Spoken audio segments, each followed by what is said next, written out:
The glute bridge is the kind of exercise that could really help your chronic low back pain, but it can also ruin your low back at the same time. Today I'm going to cover 5 of the biggest mistakes that I see people trying to use the glute bridge to heal their chronic low back pain that's probably keeping them stuck in pain in the first place. And if you stick around to the end, I'll share my best tips and tricks to really learn how to activate the glutes if you have a hard time doing so with this specific exercise. Now, before we dive in, if you're wondering whether or not your low back situation can be fixed without doctors, surgery, injections, medication, or random stretches, I've got a simple quiz for you to take that will tell you whether or not you can do it on your own. On top of that, I'll send you the best strategy that you should be implementing based on your results. Just go to the link in the description box below this video or go to fitnessforbackpain.com/quiz. Take the quiz, get your results, and then get your relief strategy started. So what happens to our butt muscles, right? Like, why do we have so much chronic low back pain? We have tightness in our erector muscles and our just general low back belt line area. And then we sometimes have tight hamstrings. And then we don't really have tight glutes, or maybe it's the opposite for you, either way. But you're dealing with a lot of low back tightness, maybe some hamstring tightness.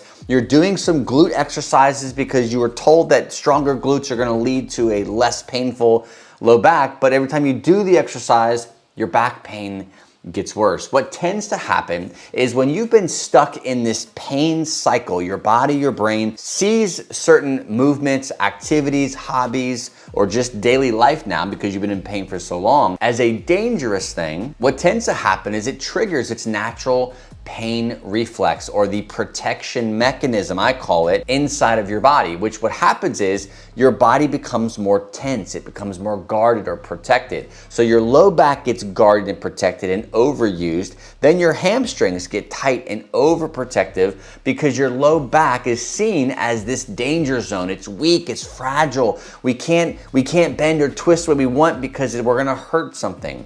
So what happens is our body and brain begin to start sending signals that aren't really helpful for us to get out of pain. So what we want to do is train the brain and body to say, hey, no, we can activate these muscles, we can do it safely, and they're actually really good for us because they're going to help protect and strengthen our low back if we do it the right way. Now here lies the problem. You've probably tried doing the glute bridge exercise, but your pain becomes worse. Here are 5 of the biggest mistakes I see people doing all the time. The first mistake I see people making all the time is where their feet are in relevance to their glutes or their hips. Odds are, if you're feeling a lot of tension, tightness, activation in the hamstrings, your feet are just too far away from your glutes. If you were to bring your feet closer to your butt muscles, you would have more activation, or you'd feel it more in your glutes. This will also set you up for fixing the other mistakes you'll kind of see here in a second. In addition to this mistake, you see a lot of pressure point issues as well. When people are putting their feet on the ground, they're not applying the right amount of pressure and really activating their feet equally, right? They may be putting all their pressure on the outside, the heel and the outside of their foot, because maybe they were taught to like squeeze their glutes and turn their legs out or something weird. So they lose the structure and the hold on the ground with their feet. I like to do these bare feet. I personally like to take off my shoes when doing this exercise, and I'm trying to touch my heel to the ground, my baby toe, and then my thumb. And I'm really trying to create pressure specifically on the arch side, the inside of my foot, create that pressure, and almost like I'm gripping the ground with my feet, making sure that all 3 points of my feet are being activated while I bring them closer to my butt. I want to pause really quick. Odds are you're using exercise or have used exercise in hopes of beating your chronic low back pain. If you're in the gym actively working out, you're either paying for it later, right? An hour, 2 hours, 5 hours after you work out, your back is tight, it's yucky, it's painful. Odds are there could be some major things that you're doing within your workout, how you're structuring it, that's causing some pain. I want to give you a free guide that you can take and actually build your next workout with it. See if it was actually the workout structure causing the chronic low back pain or tightness that you're feeling hours after your workout. Now, you can go to fitnessforbackpain.com/pain-free training. That guide will give you exactly what you need to build the perfect back-friendly workout. I give you the order, the structure, why these things matter, how you should be looking at every exercise that you do as it pertains to healing chronic low back pain. Just go to fitnessforbackpain.com/pain-free training. The guide's yours. Let's jump back in. The second mistake I see is too much movement in the low back. What we're looking for is a neutral spine. When we're sitting here on the ground, we have our feet up. So here are our thighs and our knees are bent and we have our feet flat on the ground. We want a relatively neutral spine. Now, there is no scientific best, perfect neutral spine. You have to find what is comfortable for you. I fell into the habit a long time ago of flattening my low back. So I was pushing my low back into the ground, thinking that I could just create more stability and I'm gonna force a neutral spine. But that would create more pain, a lot of spasms in my low back because it didn't feel safe in that position. What you also don't want to do is arch the low back. When we're trying to get into this position, we're arching it and creating tightness back here. If we have a tightness problem, you don't want to keep creating more tightness. So what you want to do is rock the pelvis back and forth, create some movement here, and then let go. Just let go of the area in your low back and see where it lies, where it falls. Can you slide your hand underneath your low back? It's not a bad thing if you can. Is it flat? If you can't even get your fingers under there, you might be pushing or activating too much. Find what is neutral to you and then brace around that before you do the exercise. Now, the third mistake is kind of a brother or sister of mistake number 2, and that's scooping the pelvis. When we're trying to create stability around an area that is very sensitive, has a lot of micro movements going on that cause pain, the last thing we want to do is add scooping in with our pelvis. And you typically see this happening when you're doing exercises like hip thrusts, where you're having a little bit more weight on your hip and you're on a bench and you're like thrusting your hip up. But good habits start in the simple exercise. So when doing the glute bridge, we want to make sure not only are we keeping our lumbar spine neutral, but we're not doing any kind of like relaxing and contracting and scooping of the pelvis. So when you come down, you're flat, maybe you go back into a more of an extended position or a higher arch. And then when you go to lift up, you activate and you scoop your pelvis under, which flattens your low back because you think that's what you need to do. And then you lift up into this hip thrust position or this glute bridge position. Keep this neutral. Focus on the lumbar spine being neutral. Keep the pelvis neutral. No scooping. Now, the fourth mistake comes with when you're actually doing the exercise. So now our feet are planted, we're not scooping, our spine is in neutral. Now we have to lift. We have to activate the glutes and lift up. A big problem that I see is when people are lifting too high. So they activate their glutes, they're pushing their hips towards the ceiling, and then they go too far. They get too much into the actual extension or the pushing of the hips up towards the ceiling. And what happens naturally is the further up you go, your glutes are no longer doing some of the work and it turns into a low back extension exercise where you're kind of overriding your glutes and you're extending because you think the higher you go, the better the activation. It's not the case. What we're trying not to do with the glute bridge is go past parallel. I like to find myself activated, glutes are on, and I'm coming up into that parallel position, no further than that, making sure that my glutes are the main muscles that I'm actually working during this exercise. So going too much into extension is gonna result in a tighter low back and a deactivation of the glutes over time. The fifth and final mistake is simply not feeling it in the glutes. And I'm gonna break down now how to activate the glutes to make sure that you're activating the glutes and not the low back.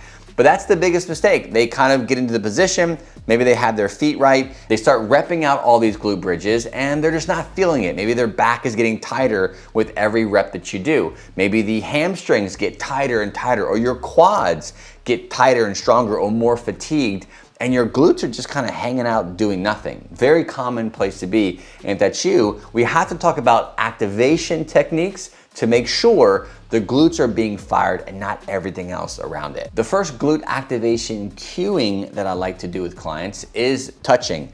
Take your fingers, take your hands, and I want you to put your hands on your butt cheeks. If you don't like using your whole hands, you can just take your fingers and just kind of poke around and you're trying to feel the biggest glute muscle there. When you're in the glute bridge position, your feet are right, spine is neutral, you're about to lift off, you've locked it all in.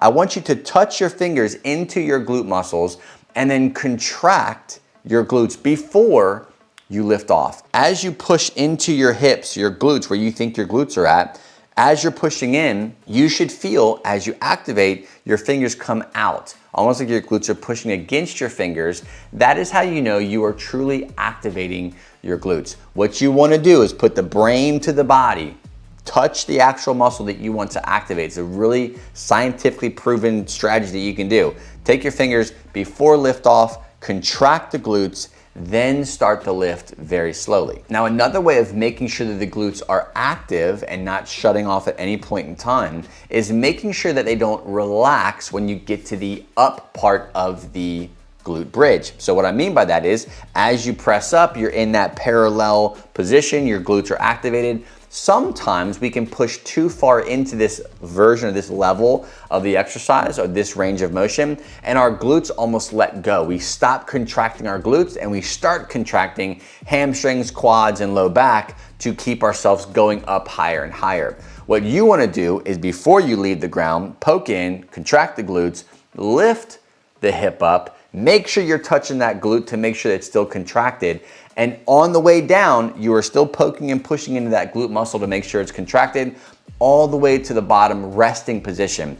At the resting position, now you can let go, relax the glutes before jumping into the next rep. Another super easy way to make sure that the glutes are firing is just having something in between your legs to squeeze while you are activating the glutes and lifting up. And you can use a small ball, you can use a kind of a sturdy but small pillow between your knees, something that you can apply pressure in without actually having your knees touch each other. So if you want to grab a basketball or a volleyball or some kind of small object, it could be like a yoga block, putting it in between your knees, going through all of your checkpoints, contracting, nothing changes, contracting, and you're going to push against that yoga block or ball, whatever you have, while you are lifting up and following all the rules that we talked about today. Same idea is, you're gonna go on the outside. So what you can do is take a band and wrap it around your knees. So you'll slide this band up around your knees, above your kneecaps. And what you're going to do is, before you lift off, not only are you going to contract your glutes by touching them, but you're going to open your legs against that resistance where that band is placed above your knee joints. So you're going to apply resistance, you're pushing out against that resistance, which is gonna help activate the glutes. You're also activating the glutes and keeping the low back and hamstrings out of it. And now you're going to lift up. And the entire time that you're lifting and coming back down, you're applying pressure against that resistance to help activate those hip muscles the best that you can. Last but not least, very simple activation drill that you can do is have your toes tipped up. So when you're in the position where you're about to do the actual exercise, instead of having your feet flat on the ground, sometimes you can go through the motions or go through the activation drills, the mind-body drills that we kind of talked about today. By simply raising the feet during this exercise, it allows you to, again, emphasize all the motion, all the activation, primarily coming from the hips. All of these are just really sneaky, easy kind of hacks to make sure that the mind-body connection is firing. That's the critical thing that you need to take away when it comes to taking an exercise such as the glute bridge, going from it being a bad, destructive, pain-driving exercise to an actual relief-driving exercise. It's simple tricks just like this that will change the game for you. If you like this video, you're gonna love this next video here, where I talk about the 3 biggest causes of low back tightness. This could be first thing in the morning, it could be midday, it could be at the end of the day, it could be after your favorite workout that you thought was gonna help you, but now your back is all jacked up. These 3 causes here are some of the biggest reasons people get stuck in pain, and I show you how to solve them.